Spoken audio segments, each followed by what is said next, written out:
Terça-feira, gente linda da Academia da Mente, vamos lá finalizar aqui nosso papo sobre flexibilidade cognitiva. Na segunda-feira a gente fez uma revisão aí do que vínhamos vendo durante o mês, né? Sobre as funções executivas, viemos falando sobre o controle inibitório, a capacidade de controlar ali pensamentos, inibir distrações, muito importante para a atenção. A gente falou da memória de trabalho também, que é fundamental ali para operar pequenas ações, né? Pô, por que eu lembrei disso mesmo? Como é que eu estava falando? Qual era o assunto? O que eu vim fazer aqui na frente da geladeira? A gente usa a memória de trabalho ali breve no nosso dia, às vezes a gente nem percebe. E aí essa semana a gente continuou falando da flexibilidade cognitiva. Na terça-feira a gente falou mais sobre ela, na quarta-feira a gente botou um vídeo aí do improviso, né? Da capacidade de pensar rápido e ser flexível para poder usar isso como arte. Ontem a gente viu um pouco do pessoal da dança instruindo aí como a gente pode ser criativo e guiar nossos movimentos, isso ao mesmo tempo. Exercício interessantíssimo para a gente fazer, né? Passar uma bolinha pelo corpo. E hoje a gente vai ver aqui outro exemplo de flexibilidade, um exemplo de resiliência. A gente já falou sobre esse tema, né? A capacidade de se dobrar para um lado e depois voltar para o que você era, né? Não ficar dobrado para sempre. A gente tem que voltar para o que a gente tem de melhor. Hoje a gente vai botar um vídeo aqui do maestro João Carlos Martins. Interessantíssima essa entrevista dele. Assistam aqui, espero que vocês curtam aí como eu curti.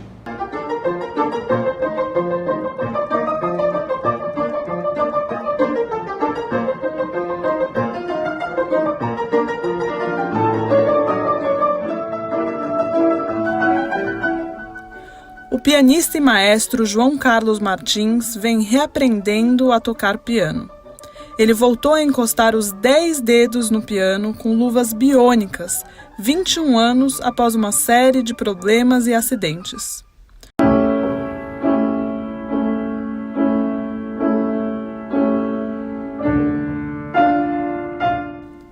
Um vídeo do pianista emocionado foi visto por milhões de pessoas no mundo inteiro.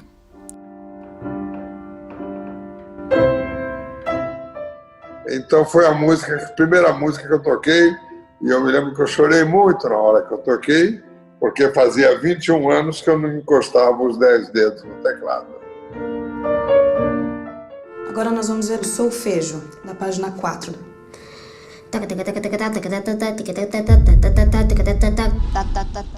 João foi um pianista prodígio já na infância.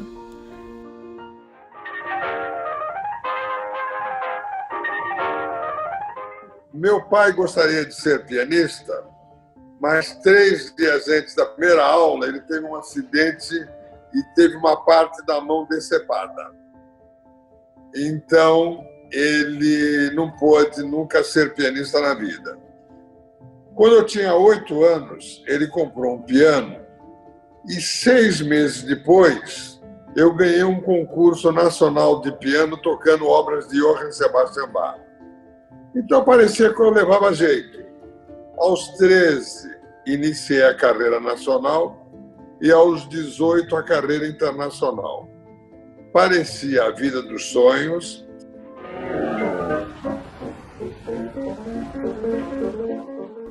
Na adolescência, o primeiro desafio.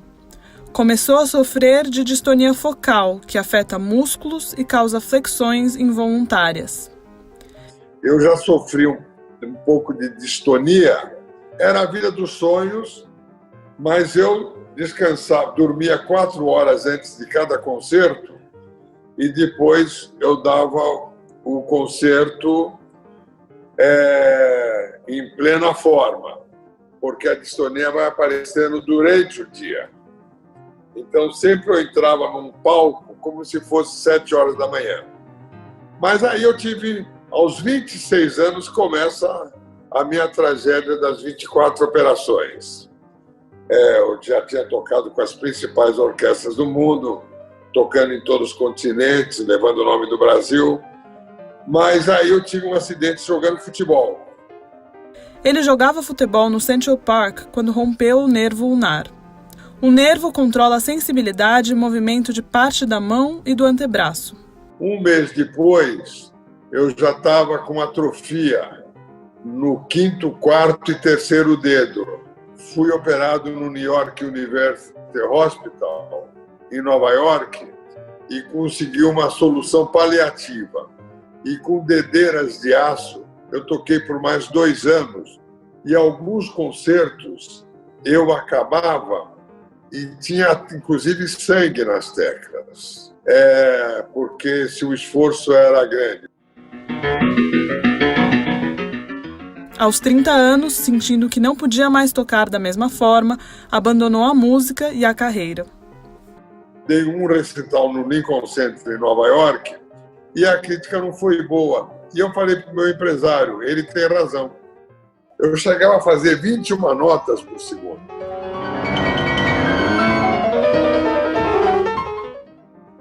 Mas eu falei, eu perdi o perfeccionismo. Aí eu abandonei o piano, nem podia ouvir falar de música. Fui empresário de boxe. E aí, quando eu vi que o lutador que eu peguei recuperou o título mundial para o Brasil, eu falei, se ele recuperou o título mundial para o Brasil, eu também posso voltar a tocar piano. E voltei no Carnegie Hall de Nova York, e quando acabou o concerto, eu voltei 8 vezes. Eu chorava muito de emoção, entende?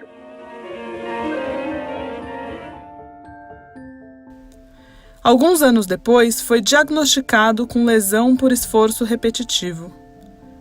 Mas fora a distonia, por praticar cerca de 10, 12 horas por dia, eu fiquei com ler.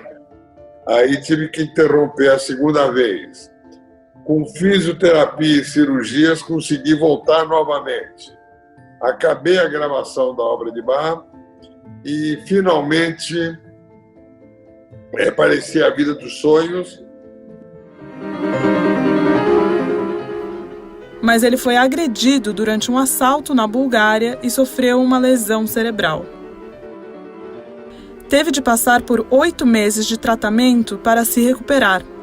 Depois de uma série de problemas e acidentes que afetaram sua habilidade de tocar, fez o último concerto com os 10 dedos em Londres, em 1998.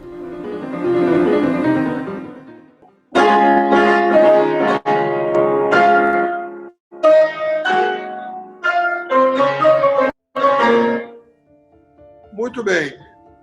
Mas depois desse concerto, 2 dias depois, eu já fiz 24 operações, me cortaram os nervos já da mão direita. E eu perdi a mão direita. A mão direita eu só podia usar o indicador e o polegar.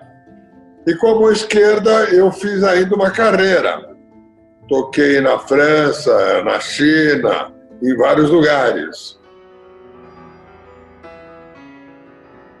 Mas sua carreira com a mão esquerda também foi interrompida pela distonia e por um tumor. Foi no ano de 2002. E o meu último concerto foi em Beijing, mas eu estava tocando só com a mão esquerda, mas já com dores incríveis. E aí eu fui para Nova York e os médicos falaram que a distonia era tão severa que eles tinham uma péssima notícia para mim, que infelizmente eles não poderiam, que eu nunca mais poderia tocar piano profissionalmente, nem com a mão esquerda sequer. Então, parecia que o mundo tinha caído para mim durante 24 horas. Naquele dia, eu me lembro que eu andei uns 10 quilômetros pensando o que eu vou fazer depois aos 63 anos de idade.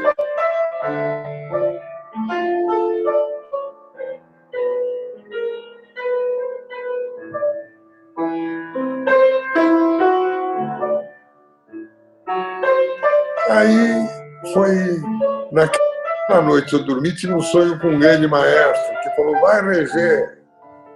E aí, no dia seguinte, quando eu cheguei no Brasil, 2 dias depois, no dia seguinte da chegada, eu fui para a porta de uma faculdade lá, no departamento lá de inscrição, falei, olha, meu nome é tal, preenchi a ficha, e falei, olha, eu queria ver se já começa o curso de regência o mais breve possível. Ela falou, não, a primeira aula vai ser já amanhã às 3 horas da tarde. Eu falei, muito bem, ótimo.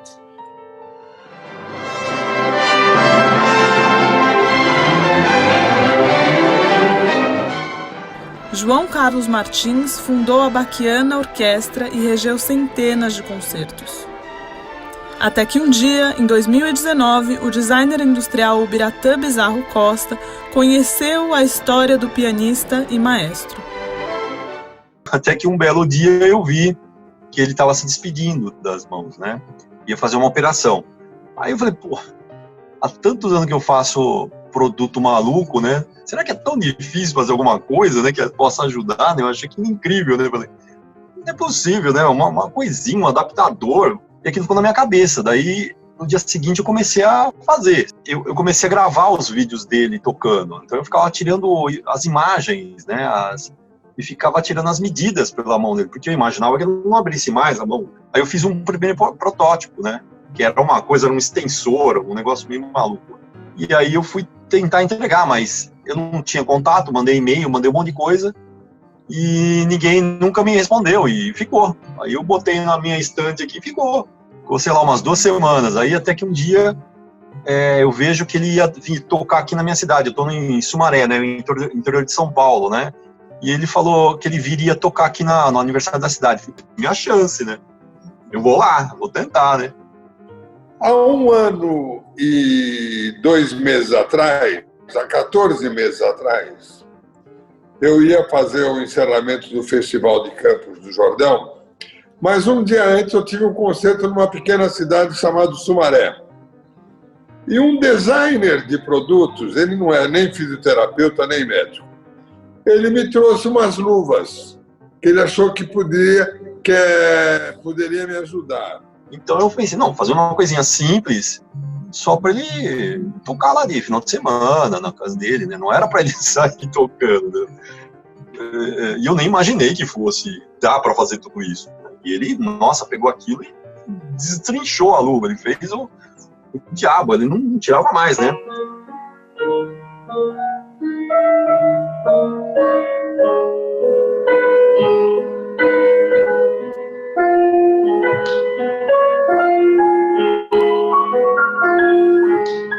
A luva do maestro é essa daqui. Esse daqui foi um dos primeiros protótipos que funcionaram, que ele usou.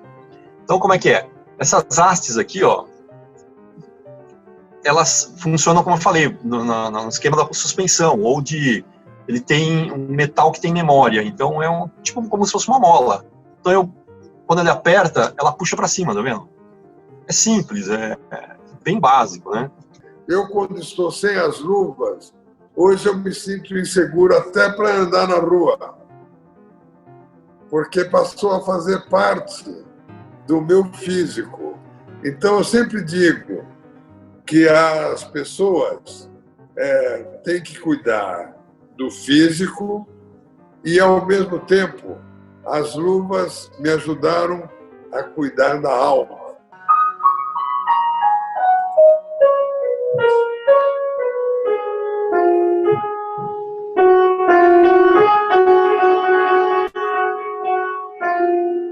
Na minha carreira, teve vales profundos e altas montanhas.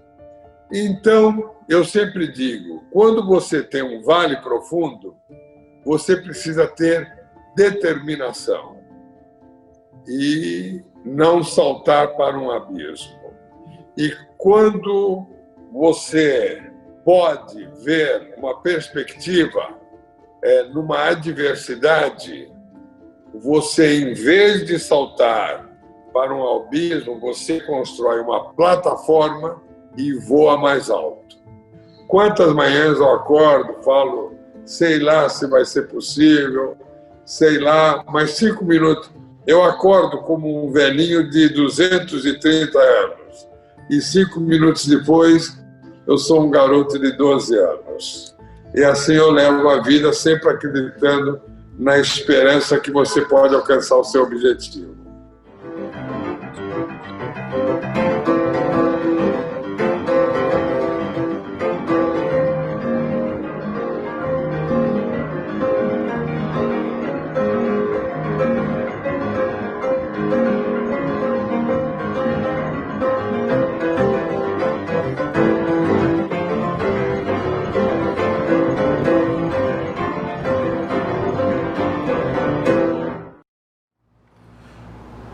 E aí, flexível ou não? Não podia estar aí choramingando que queria voltar a tocar, mas pô, eu queria voltar a tocar com a minha mão mesmo, sabe? Aí seria melhor. Não, flexível.